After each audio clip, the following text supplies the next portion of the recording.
Suite à son petit rappel à l'ordre après avoir donné un coup dans les parties de Jon Jones, le match a repris, mais par contre ça a été très vite terminé parce que Jon Jones a saisi l'occasion de faire vaciller Ciryl, de le maintenir au sol et de lui imposer une soumission. On pourrait parler des raisons pour lesquelles Ciryl aurait perdu, technique, tactique, etc.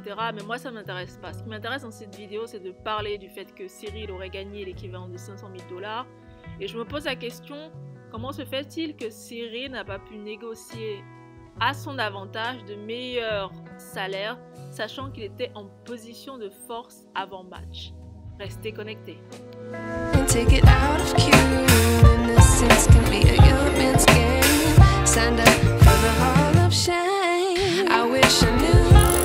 Bienvenue sur ma chaîne. Dans une précédente vidéo où je parlais de Ciryl Gane contre Jon Jones avant leur match, ce que je disais et ce qui me déplaît dans la communication de Ciryl, c'est le fait qu'il ne se prononce pas beaucoup en ce qui concerne les rémunérations à l'UFC, le fait que les salaires sont bas comparés à ce que l'entreprise UFC gagne. D'ailleurs, je vais faire une prochaine vidéo dans cet esprit pour donner un peu les chiffres de l'UFC.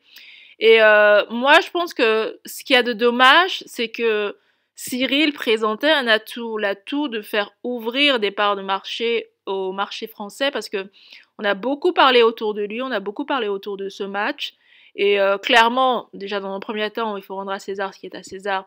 C'est l'une des conséquences du départ de Ngannou, le fait que Ngannou ne soit plus là, Ciryl a pu prendre la place, et le fait que Ciryl prenne la place et qu'il soit très plébiscité dans les médias français.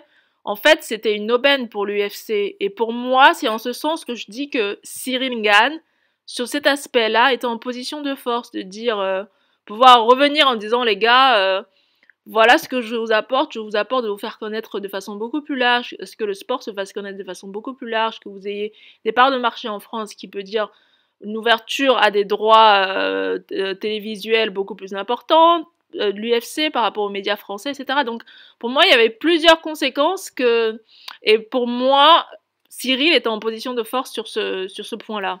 Donc j'ai un peu du mal à comprendre comment se fait-il qu'il se retrouve à gagner la même chose qu'il a gagné il y a 1 an contre Ngannou. Pour moi, c'est bizarre. You see, I talk about the loss against Francis. It was not a big loss for me. I learned, but it was not too big. But this one, so painful. Dans son interview d'après-match, Ciryl explique comme quoi sa défaite contre Jon Jones est beaucoup plus humiliante que la défaite qu'il a eue contre Ngannou. Personnellement, je sais pas ce qu'il gagne à faire ces déclarations-là. Je sais pas ce que ça lui apporte. Il fait juste asseoir Jon Jones dans la place déjà qui est la sienne. Et il donne pas envie, en fait, hein, pour quiconque d'avoir un match contre lui avec ce type de propos et ce type d'attitude. Hein. Donc vraiment, faut que quelqu'un les aide. Hein. Bonjour, comment ça va? Ah là là, le tacle de Jon Jones. Et je trouve ça dommage pour Ciryl de perdre ainsi. Il aurait très bien pu, s'il s'était positionné par rapport aux luttes sociales de ses collègues sur les salaires, il pourrait même jouer sur le côté français, au côté égalité, fraternité, blablabla, etc. Mais perdre comme ça, franchement, c'est pas terrible. Mais en tout cas, le fait qu'il perde, il entraîne aussi dans sa chute son coach, Fernand Lopez, parce que va falloir se poser des questions. J'ai dit que j'allais pas parler du côté technique dans la vidéo, mais quand même, quoi. Ça fait 2 fois qu'il perd pour la même raison, lutte. C'est lacune en lutte. Donc il y a beaucoup de travail et de remise en question qui doivent se faire dans son camp. Voilà, ciao ciao.